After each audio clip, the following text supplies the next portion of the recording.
Diplomado. Planificación de la resiliencia y adaptación al cambio climático.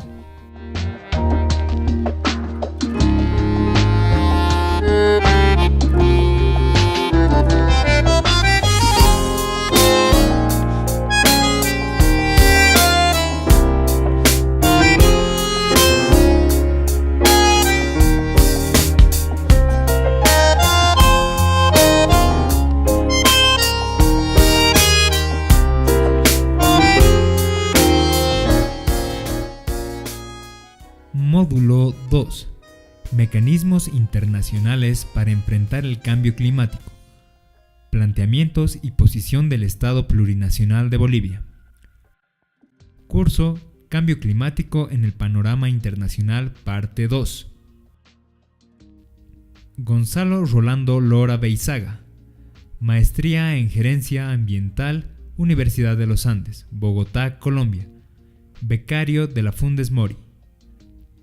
Ingeniería Ambiental, Universidad Católica Boliviana San Pablo, Regional Cochabamba, Bolivia.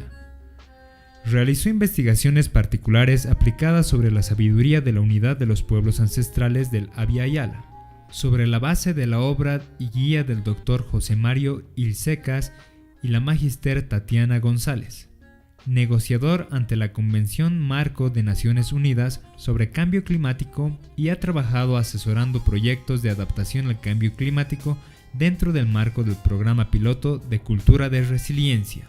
Tiene una maestría en el estudio de los enfoques propuestos por las escuelas de resiliencia para la gestión del cambio ambiental global. Bienvenidos. Vamos a abordar la secuencia temática 2, que tiene que ver con la Convención Marco de Naciones Unidas sobre Cambio Climático y sobre el Protocolo de Kioto. Los antecedentes de estos se remontan a finales de la década del 70, donde en 1979 se establece la primera conferencia mundial sobre el clima. En esta primera conferencia ya los científicos van alertando que la humanidad está teniendo influencia sobre el sistema climático, pudiendo generar efectos negativos sobre el mismo. Sin embargo, no es hasta 1988 que recién se establece el Panel Intergubernamental de Expertos sobre Cambio Climático de Naciones Unidas. Este panel emite en 1990 el primer informe sobre el cambio climático y establece la segunda conferencia mundial sobre el clima, pidiendo un tratado mundial sobre el cambio climático.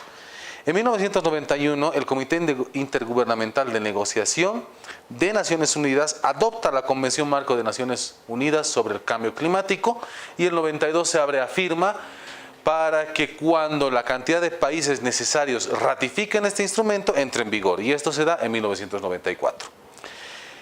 Esta convención, así como todas las convenciones que provienen de Río de Janeiro de 1992, están basadas sobre el principio de responsabilidades comunes pero diferenciadas. ¿Qué quiere decir esto? Que el cambio climático ha sido generado con responsabilidades diferenciadas. No todos han generado en la misma medida el problema y no todos tienen las mismas capacidades para enfrentar el problema.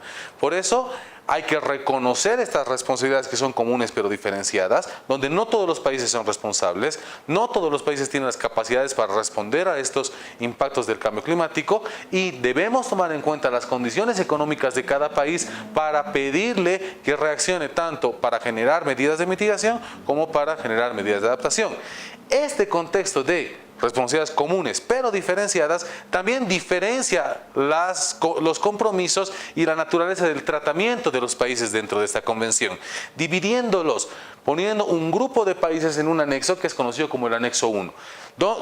¿Qué países forman parte de este anexo 1? Todos los países llamados desarrollados.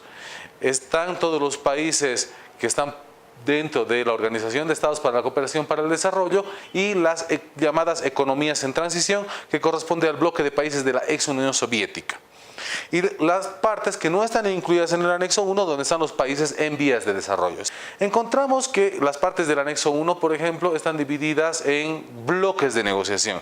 Encontramos un bloque de negociación que es la Unión Europea, encontramos otro bloque de negociación que es el Grupo Paraguas, el Grupo Umbrella, que está conformado por Estados Unidos, Australia, Japón y Canadá. Encontramos otras partes que no están dentro del anexo 1, principalmente el G77 más China, que incorpora a la mayor parte de los países en vías de desarrollo.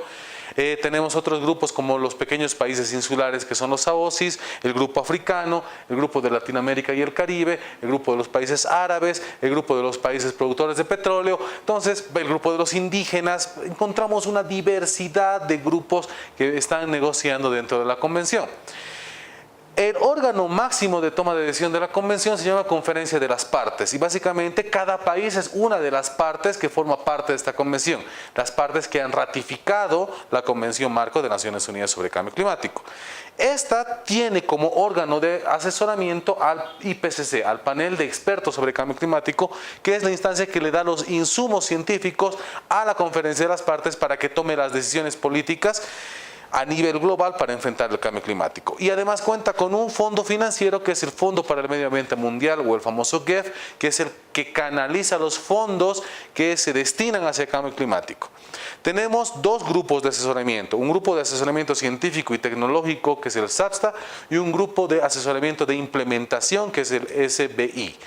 Ambos tienen sus mesas directivas y trabajan con grupos de expertos en transferencia de tecnología, y se cuenta con una secretaría técnica que a la fecha está al mando de la señora Cristiana Figueres de Costa Rica. El objetivo de la Convención Marco de Naciones Unidas sobre Cambio Climático es lograr la estabilización de las concentraciones de gases de efecto invernadero de la atmósfera a un nivel que impida interferencias antropogénicas peligrosas en el sistema climático. Es decir, este nivel debería lograrse con un plazo suficiente para permitir que los ecosistemas se adapten naturalmente al cambio climático, asegurar la producción de alimentos, que ésta no se vea amenazada, y permitir el desarrollo económico de manera sostenible, proseguir este desarrollo económico de manera sostenible. Este objetivo es un poco ambiguo porque no determina qué es un cambio climático antropogénico peligroso, no define cuál es el límite que deberíamos nosotros perseguir como para evitar un cambio climático antropogénico peligroso. Pero tiene cosas interesantes que vamos a ver, por ejemplo, en sus principios. Esta convención está fundamentada en estos principios, voy a rescatar algunos de ellos. Las partes deberían proteger el sistema climático en beneficio de las generaciones presentes y futuras sobre la base de equidad y en conformidad con sus responsabilidades comunes pero diferenciadas y sus respectivas capacidades, que básicamente es el principio que les he explicado un principio. En esta convención los países desarrollados deben tomar la iniciativa y deberían tenerse plenamente en cuenta las necesidades específicas y las circunstancias especiales de las partes que son países en vías de desarrollo, especialmente aquellas que son particularmente vulnerables a los efectos del cambio climático. Después vamos a ver cuáles son esos criterios que hacen a un país más o menos vulnerable al cambio climático. El principio precautorio es muy importante y aquí dice que se deben tomar medidas de precaución para prever, prevenir o reducir al mínimo las causas del cambio climático y mitigar sus efectos adversos. Las partes tienen derecho al desarrollo sostenible y deberían promoverlo, y finalmente el crecimiento económico es esencial para la adopción de medidas encaminantes a hacer frente al cambio climático. Esto da amplitud para que las partes en vías de desarrollo puedan aumentar sus emisiones mientras los países desarrollados tienen que bajarlas inmediatamente. Las partes deberían cooperar en la promoción de un sistema económico internacional abierto y propicio que condujera al crecimiento económico y desarrollo sostenible de todas las partes, particularmente las partes que son países en vías de desarrollo, porque se reconoce que su principal objetivo es eliminar la pobreza y lograr mejores índices de desarrollo. Entre los compromisos que encontramos, así como es diferenciado el tratamiento entre anexo 1 y no anexo 1, los compromisos también son diferenciados. Hay algunos compromisos que atañen a todos los países, como por ejemplo, elaboración de inventarios nacionales de emisiones antropógenas por las fuentes de absorción de sumideros. Es decir, los inventarios de gases de efecto invernadero lo tienen que hacer todos los países. Las comunicaciones nacionales las tienen que hacer todos los países. La implementación de políticas públicas para mitigación y adaptación lo tienen que hacer todos los países. Todos tienen que promover y apoyar con su cooperación el desarrollo, la aplicación y la difusión, incluida la transferencia de tecnología, prácticas y procesos que controlen, reduzcan o prevengan las emisiones de gases de efecto invernadero en la atmósfera. es decir, un proceso en el cual la gente también pueda ser parte de las decisiones. Todos tenemos que tomar políticas públicas orientadas hacia la mitigación y la adaptación, pero dentro del anexo 1 encontramos, como les había mencionado, dos grupos. La Organización de Estados para la Cooperación al Desarrollo, sin incorporar a Chile ni a Israel, y los países, las economías en transición. Si sacamos a las economías en transición, tenemos a los países anexo 2, que son los países más ricos del anexo 1. Estos países tienen además compromisos financieros en el marco de la convención. Por ejemplo, encontramos este que dice, las partes que son países desarrollados y las demás partes desarrolladas que figuran en el anexo 2, es decir, los más ricos del anexo 1, proporcionarán recursos financieros nuevos y adicionales. Es decir, estos recursos no pueden provenir de la ayuda de cooperación al desarrollo. Tienen que ser nuevos, adicionales a esta ayuda de cooperación al desarrollo.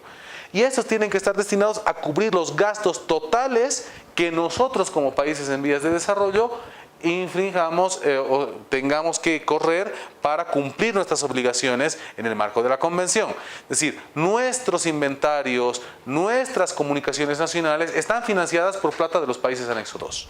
Otro compromiso de los anexo 2, ayudarán a nosotros, que somos países particularmente vulnerables, a enfrentar los efectos del cambio climático, cubriendo los costos de la adaptación de estos países. Acá también tenemos promover, facilitar y financiar la transferencia de tecnología y conocimientos prácticos ambientalmente sanos para enfrentar la adaptación en los países en vías de desarrollo. Y este principio es muy importante porque condiciona el cumplimiento de los compromisos de los países en vías de desarrollo al cumplimiento de los compromisos de los países desarrollados. ¿Qué quiere decir esto? Que Estados Unidos no puede exigir a China que cumpla sus compromisos si ellos no cumplen sus compromisos. Por eso dice la medida en que las partes que son países en desarrollo lleven a la práctica efectivamente sus compromisos en virtud de la convención, dependerá de la manera en que las partes que son países desarrollados lleven a la práctica efectivamente sus compromisos sobre financiamiento, transferencia de tecnología, y se tendrá plenamente en cuenta el desarrollo económico y social y la erradicación de la pobreza como prioridades primeras y esenciales de nosotros como países en desarrollo. Si nuestros compromisos solo pueden ser exigidos en la medida en que los países anexo 1 cumplan sus compromisos de financiamiento y de transferencia de tecnología para que nosotros podamos cumplir con los nuestros. Ahora, ¿qué países son considerados particularmente vulnerables? Los que son islas pequeñas, los países con zonas costeras bajas por el incremento del nivel del mar, países como Tuvalu, países como Maldivas, en un escenario de 2 grados desaparecen del mapa, lo cual es trágico porque estamos condenando a un grupo de gente a salir de sus casas, a salir de sus países, a ser migrantes climáticos forzados por un efecto que hemos generado a través de un modelo de consumo.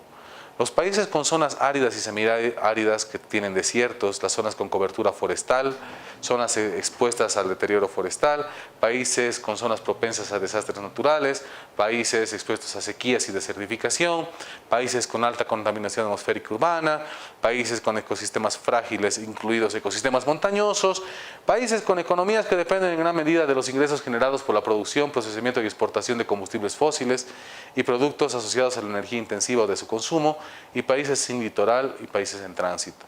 Como podemos ver, Bolivia entra en prácticamente cada una de estas categorías, excepto que no tenemos zonas costeras bajas, porque no tenemos zonas costeras en el país, pero la mayor parte de estas características están en una o varias zonas del país, lo que hace a Bolivia un país altamente vulnerable al cambio climático. Este es el listado de los países anexo 1 y en la siguiente van a encontrar el listado de los países anexo 2, que son los países anexo 1 sin las economías en transición, que son los países de la ex Unión Soviética, Bielorrusia, Rusia, etcétera, etcétera. Con esto habríamos culminado lo que es el módulo 2 o la secuencia temática 2 que corresponde a la Convención Marco de Naciones Unidas sobre Cambio Climático. Sintetizando, encontramos que la Convención Marco de Cambio Climático es el instrumento referencial de Naciones Unidas para abordar el problema de cambio climático. Esta convención está fundamentada sobre el principio de responsabilidades comunes pero diferenciadas y hace un tratamiento diferenciado entre países anexo 1 y países no anexo 1. Esto incluye los compromisos que tienen que ver con con no solamente compromisos de reducción de emisiones, sino compromisos financieros, compromisos de transferencia de tecnología, de compartir información, etc. Es una serie de elementos que deben ser abordados. Esto nos lleva al módulo 3 o a la secuencia temática 3, que tiene que ver con el protocolo de Kioto.